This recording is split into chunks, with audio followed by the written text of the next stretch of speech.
Good morning students. मैं Mrs Sangeeta Jain Samant, associate professor of home science, government college Arai. आज BA part 3 home science के स्टूडेंट्स के लिए प्रसार शिक्षा और औपचारिक शिक्षा में अंतर बताने जा रहे हैं। ये थोड़ा आपके लिए इसलिए ज़रूरी है क्योंकि हम सोचते हैं कि प्रसार शिक्षा भी नॉर्मल शिक्षा या औपचारिक शिक्षा की तरह है, मगर ऐसा नहीं है, बहुत भिन्नताएं हैं। तो ये आपको जान लेना बहुत ज़रूरी है। चलिए हम शुरू करते हैं। पहला है प्रसार शिक्षा, पूर्णतः व्यावहारिक विज्ञान है जिसकी शुरुआत ही करके सीखने से यानी लर्निंग बाय डूइंग से होती है, जबकि औपचारिक शिक्षा का प्रारंभ सिद्धांत से होता है जो बाद में चलकर व्यावहारिक भी हो जाता है।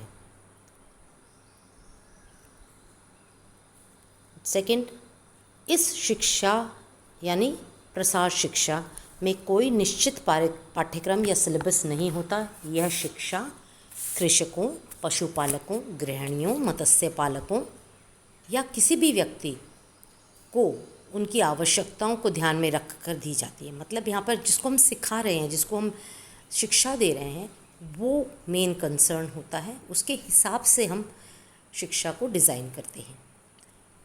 जबकि औपचारिक शिक्षा में एक निश्चित एवं पूर्व निर्धारित यानी प्री डिसाइडेड पाठ्यक्रम यानी सिलेबस होता है और हम सिलेबस के हिसाब से शिक्षा देते हैं। जैसे कि स्कूल कॉलेजों में होती है कि ये चीज़ आपको पढ़नी है, तो वो पहले डिसाइडेड होता है। तो मगर प्रसार शिक्षा में ऐसा नहीं है।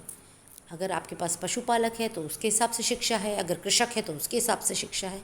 तो ये विशेष इम्पोर्टेंट है।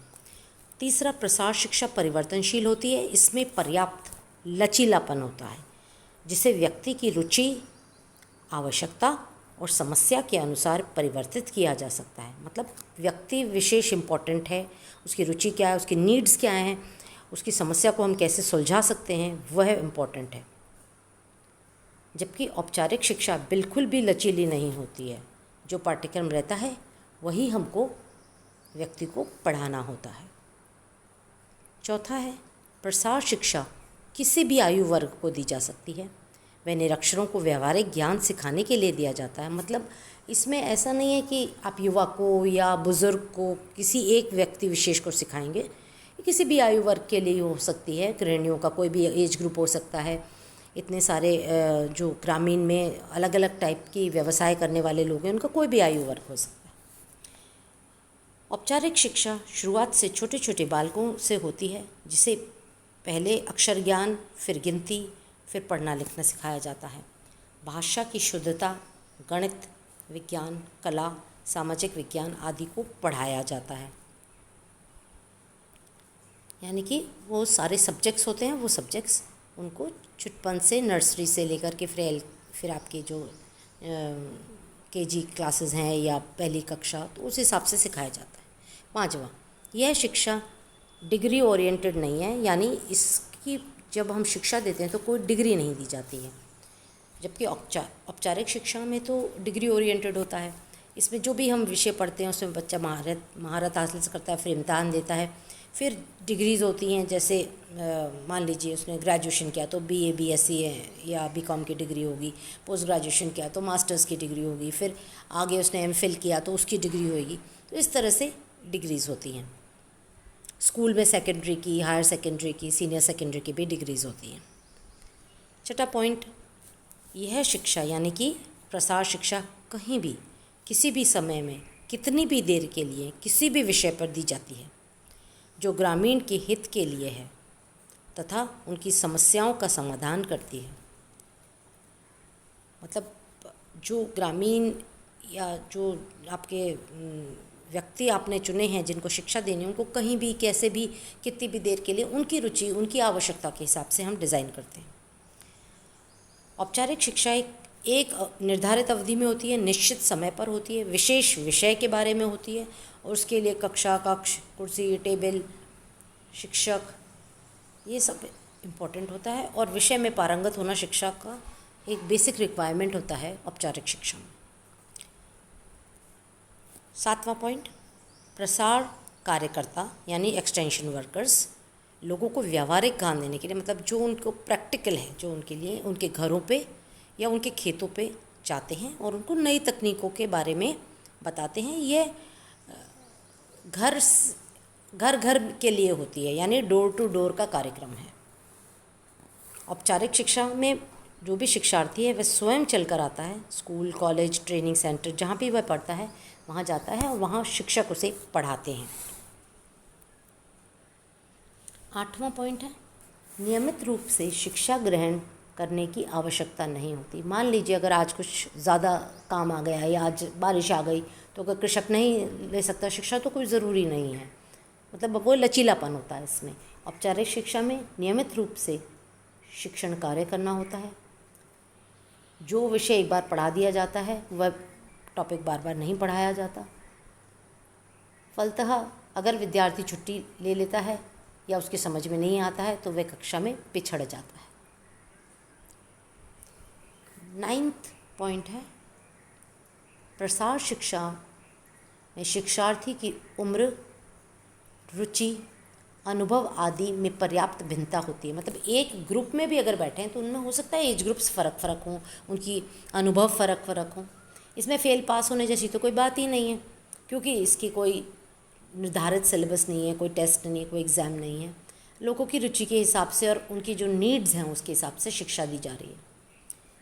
औपचारिक शिक्षा में व्यक्ति की, मतलब विद्यार्थी की उम्र तथा शिक्षा एक जैसे होते हैं, मतलब एक क्लास में एक ही उम्र के बच्चे होते हैं लगभग। जैसे जब बालक 5वीं कक्षा में पास होता है तब वह 6ठी में प्रवेश कर पाता है। ये भी एक इम्पॉर्टेंट बात है कि उससे पहले वाली कक्षा में पास होगे तभी तो आप अगली पे जाओगे। अगर बच्चा मान लीजिए फेल हो जाता है तो वह अगली कक्षा में प्रवेश नहीं पा पाता।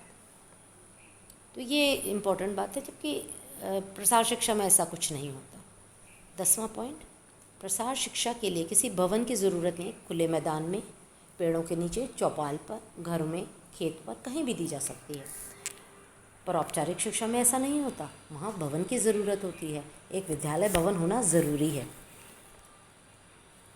11वां पॉइंट है, इस शिक्षा में कोई निश्चित दिन अवकाश का दिन नहीं होता है। फुर्सत के क्षणों में ग्रामीणों को सिखाया जाता है। सुबह शाम तो महिलाएं अपने घर के कामों में व्यस्त रहती हैं, तो इसलिए उनको दोपहर में यह शिक्षा दी जाती है। और प्रसार कार्यकर्ता उनके आवश्यकता अनुसार जानकारी देते हैं। औपचारिक शिक्षा में अवकाश निर्धारित होते हैं, कभी रविवार होता है, कहीं मंगलवार होता है और बाकी तीज त्यौहार के भी छुट्टियां होती हैं। इसके अलावा सरकार द्वारा जो शीतकालीन अवकाश, ग्रीष्मकालीन अवकाश आदि भी दिए जाते हैं। तो ये जो होती है औपचारिक शिक्षा, इसमें कुछ फिक्स्ड होता है और वो अवकाश के दिन शिक्षार्थी शिक्षा ग्रहण नहीं करता। नेक्स्ट यानी 12वां पॉइंट, प्रसार शिक्षा को पाने वाले शिक्षार्थी का एक ही लक्ष्य नहीं होता। उनकी रुचियाँ, ज्ञान एवं उद्देश्य भिन्न भिन्न होते हैं। वे उनका गोल भी, यानी उनका जो उद्देश्य है वो डिफरेंट होगा।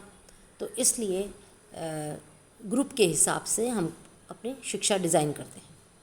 औपचारिक शिक्षा में विद्यार्थी का एक ही लक्ष्य होता है। जैसे अगर वो कानून की पढ़ाई कर रहा है तो कानून के शिक्षक ही उन्हें पढ़ाएंगे। सभी विद्यार्थी के पास हो जाने पर कानून की डिग्री भी मिल जाएगी। तो उनका लक्ष्य क्या है? कॉमन गोल, लक्ष्य कॉमन होता है, यानी कानून की जानकारी और प्राप्त करना और डिग्री हासिल करना। जबकि प्रसार शिक्षा में कोई डिग्री नहीं है और गोल भी कॉमन नहीं है। एक कोई मत्स्य पालक है तो कोई कृषक है, तो इस हिसाब से गोल भी फ़र्क हो जाते हैं। नेक्स्ट यानी 13वां और अंतिम बिंदु, प्रसार शिक्षण की प्रकृति क्षैतिज होती है, जो मुख्य रूप से आवश्यकता पर आधारित होती है। समस्याओं के निदान के बारे में जानकारी दी जाती है। मतलब अगर हम अंग्रेज़ी में कहें तो teaching is horizontal and problem oriented. मतलब एक सतह पे, एक स्तर पे हम टीचिंग करते हैं। औपचारिक शिक्षा में शिक्षण उधर होता है, मतलब उसका जो ग्राफ होता है वो ऊपर की तरफ जाता है, वर्टिकल जाता है, जिसमें शिक्षक की मर्ज़ी के अनुसार ही टॉपिक को चुनकर पढ़ाया जाता है। मतलब शिक्षक अपने हिसाब से कि ये टॉपिक मुझे पढ़ाना है आज, तो वह डिसाइड कर लेता है और वो ऊपर की तरफ जाता है। मतलब आज ये पढ़ाया तो कल वो पढ़ाना है, परसों वो पढ़ाना है। यानी teaching is vertical and curriculum centred. जो सिलेबस है, जो करिकुलम है, उसी के हिसाब से शिक्षक पढ़ाता है। तो ये कुछ 13 बिंदु हैं जिनमें हम यह जानते हैं कि प्रसार शिक्षा कितनी लचीली, कितनी इजी गोइंग, नीड ओरिएंटेड शिक्षा है। औपचारिक शिक्षा एक बंधे हुए पैटर्न में करिकुलम के हिसाब से, सिलेबस के हिसाब से, व्यक्ति विशेष के लिए नहीं है, वो तो एक क्लास के हिसाब से है कि भाई इस 5वीं कक्षा का ये सिलेबस है, 10वीं कक्षा का ये सिलेबस है, तो उस हिसाब से होती है। दोनों के अपने एडवांटेजेस हैं। अगर हम बात करें ग्रामीण क्षेत्र की, तो प्रसार शिक्षा ज़्यादा इम्पॉर्टेंट है उनके लिए डिग्री इम्पॉर्टेंट नहीं है। मगर अब अगर हम बात करें शहरी क्षेत्र की या आज के कॉम्पिटिटिव वर्ल्ड की बात करते हैं, तो औपचारिक शिक्षा का बहुत महत्व है। धन्यवाद।